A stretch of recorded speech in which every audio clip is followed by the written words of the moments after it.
Bonjour et bienvenue sur Monaco Info pour cette nouvelle édition, vos titres illustrés. Vous êtes nombreux à venir travailler à Monaco. Eh bien, sachez pour ceux qui prennent le train que des travaux viennent de débuter à la gare Riquier de Nice pour faciliter le transport des usagers. Nous en saurons plus avec Patricia Navarro.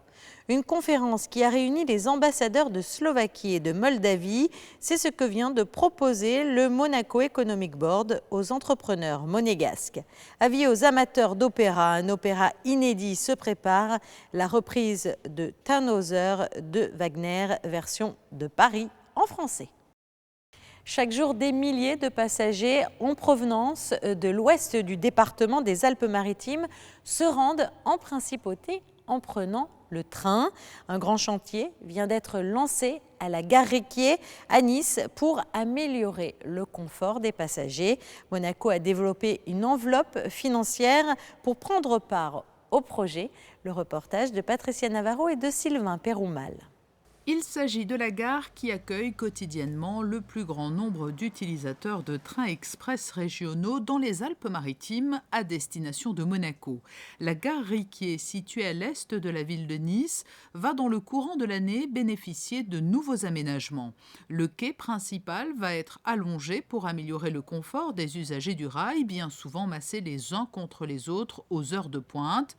Cela va permettre aussi d'augmenter la capacité des TER. Sur les nouvelles rames de transport fournies par Bombardier et Alstom, qui passent d'une capacité de transport de 900 à 1800 passagers, ce qui nous permet d'avoir une capacité de transport de 8000 usagers heure, nous réussirons à aboutir dans une démarche que nous avons engagée ensemble avec la Principauté depuis de nombreuses années déjà. Lors de la présentation de cet important chantier, Christian Estrosi était entouré du ministre d'État Serge Tel et de Marie-Pierre Gramaglia, ministre de l'Équipement, de l'Environnement et de l'Urbanisme. La Principauté s'est en effet engagée aux côtés de la région voisine et de la SNCF pour contribuer au financement du projet. Nous avons participé à cette première tranche de travaux, effectivement, qui est l'allongement des quais de la gare. Effectivement, beaucoup de travailleurs qui viennent en principauté passent par cette gare. Et nous sommes en train de réfléchir sur l'acquisition de trams de TER pour optimiser encore le nombre de trams qui arrivent aux heures de pointe le matin et le soir en principauté de Monaco, qui repartent le soir pour faciliter et améliorer la capacité des TER. Et une bonne nouvelle aura marqué la présentation de cet important chantier. Les travaux qui devaient initialement durer jusqu'à la toute fin de l'année devraient être achevés à la rentrée prochaine, au mois de septembre. Point fort de l'économie monégasque, le Monaco Economic Board continue à animer l'économie à Monaco à travers ses différents rendez-vous. Eh bien, cette fois, les entrepreneurs de la Principauté ont pu assister jeudi dernier à une conférence un peu particulière. Regardez. Un ambassador's lunch des plus originales.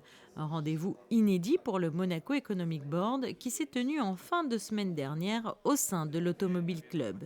Une conférence qui invitait pour la première fois les entrepreneurs monégasques, non pas à l'heure du déjeuner, mais en soirée, à découvrir non pas une, mais deux destinations, la Slovaquie et la Moldavie. Nous écoutons les aspects économiques qui peuvent se développer entre ces pays et Monaco. Et puis ensuite, souvent nous faisons un déjeuner derrière, là nous allons faire aussi un petit cocktail, et c'est l'occasion de plus aborder des points plus particuliers pour une personne qui aurait un intérêt à travailler avec l'un de ces pays. La Slovaquie est très connue aujourd'hui pour être certainement un des premiers producteurs d'Europe en matière de véhicules automobiles, mais il y a aussi beaucoup d'agriculture, donc on peut très bien travailler avec eux au niveau agriculture. Je viens d'apprendre qu'un de nos adhérents qui fait de l'huile d'olive vient de distribuer son huile après notre séjour en Azerbaïdjan il y a quelques mois. Le souverain se rendra au mois de mai en Slovaquie, puis en Moldavie lors de visites officielles. Les ambassadeurs des deux pays étaient donc présents pour présenter les charmes et les atouts de leurs contrées respectives. La Slovaquie est devenue le leader mondial par la production de voitures par capita. L'année dernière, on a produit plus de 1 040 000 voitures. Et aujourd'hui, j'aimerais bien vraiment de présenter la Slovaquie comme un pays dynamique, jeune, très industrialisé, parce que la moitié de notre PIB est produit par l'industrie. C'est-à-dire vraiment il y a beaucoup d'intérêt. Par exemple, il y a déjà des premières hirondelles, des coopérations entre la Slovaquie et la Monaco. C'est l'investissement de la société Mecaplast qui produit des produits pour l'industrie automobile qui est déjà installée en Slovaquie. Il y a d'autres secteurs de coopération comme la protection de l'environnement, dans les coopérations entre des start-up, parce que le secteur des start-up est très développé en Slovaquie.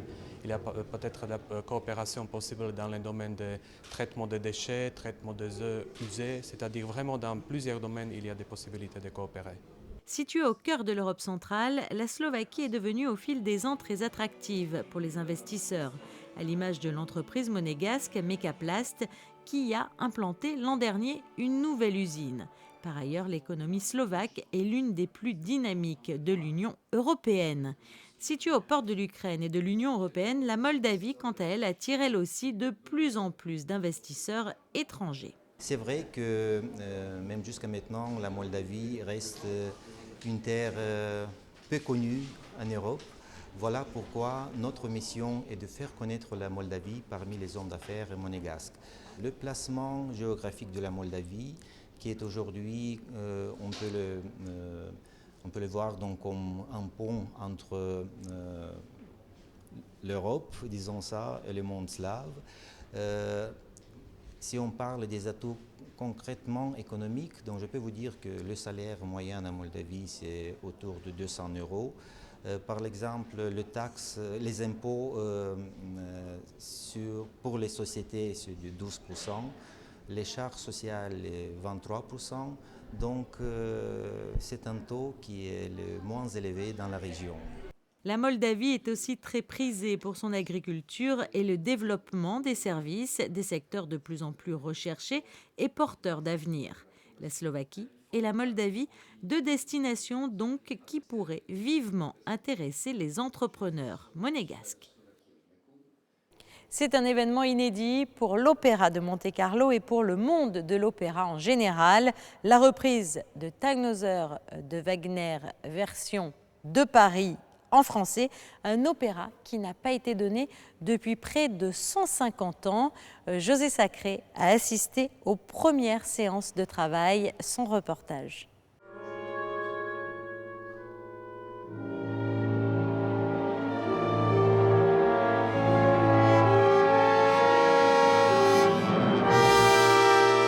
Alors que Nathalie Stussmann dirigeait à l'Auditorium Régnier III les musiciens de l'Orchestre Philharmonique de Monte-Carlo dans l'une des premières répétitions de la partition de Tannhäuser de Richard Wagner, à la salle Garnier, Jean-Louis Grinda, metteur en scène, travaillait avec un accompagnement au piano, en compagnie de quelques interprètes parmi lesquels José Cura, pour ce qui sera un événement, la résurrection 156 ans après sa création à l'Opéra de Paris de Tannhäuser en français de Richard Wagner.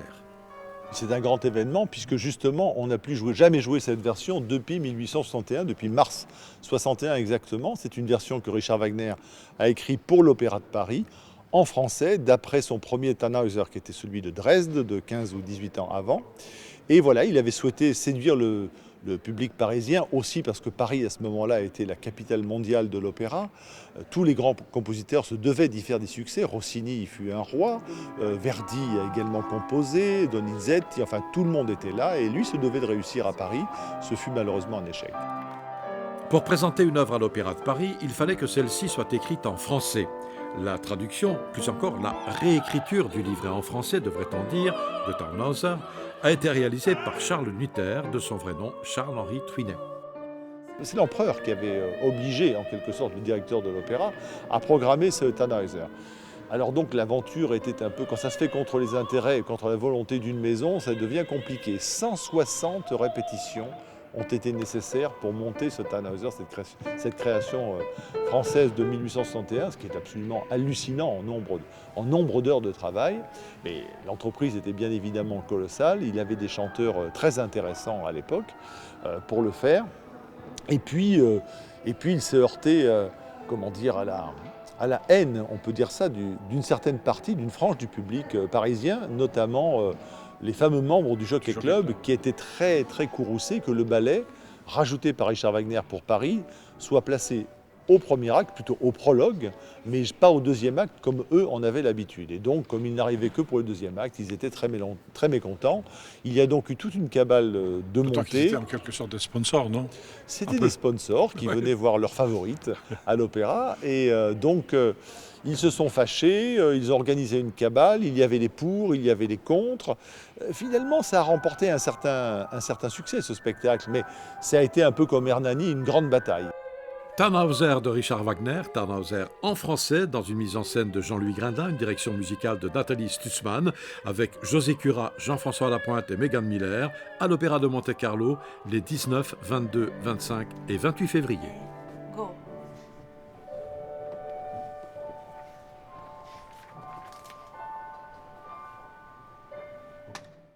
Et puis sinon, dans le reste de l'actualité en principauté. Une raison de plus pour danser. La No Finish Line Danse a eu lieu ce dimanche à Monaco, un concours de danse qui permet aux chorégraphes et aux danseurs de s'exprimer en toute liberté et au cours duquel les spectateurs se divertissent autant que les danseurs avec un seul objectif à la clé, aider les enfants malades. La No Finish Line Danse propose au public de découvrir le travail de dizaines de danseurs amateurs venus concourir pour le trophée No Finish Line. Un concours ouvert à toutes les écoles de danse de France et d'Italie. Unie dans le combat, la Fondation Flavien vient de remettre une somme importante au Centre scientifique de Monaco. Jeudi dernier, un chèque de 100 000 € a été remis au CSM pour financer la recherche contre les cancers pédiatriques. La Fondation Flavien a également remis 2 chèques de 30 000 € à des équipes du CNRS et de l'INSERM, toujours pour lutter contre les cancers pédiatriques. Ce jour-là, la flamme de l'espoir était d'ailleurs présente à Monaco. La flamme de l'espoir qui, je vous le rappelle, représente la force et le courage des enfants malades et qui unit toutes les associations entre elles. La Fondation Flavien a accueilli cette flamme jeudi soir donc à Monaco avant qu'elle ne reparte pour Bordeaux. Nous l'avons appris ce week-end, une grande figure du jazz s'est éteinte samedi. Al Jarreau est décédé à l'âge de 76 ans. Il est le seul chanteur à avoir remporté 7 Grammy Awards au cours de sa carrière dans 3 catégories différentes, le jazz, le pop et le R&B. Nous l'avons reçu il y a quelques mois sur Monaco Info, souvenez-vous. Take me up there.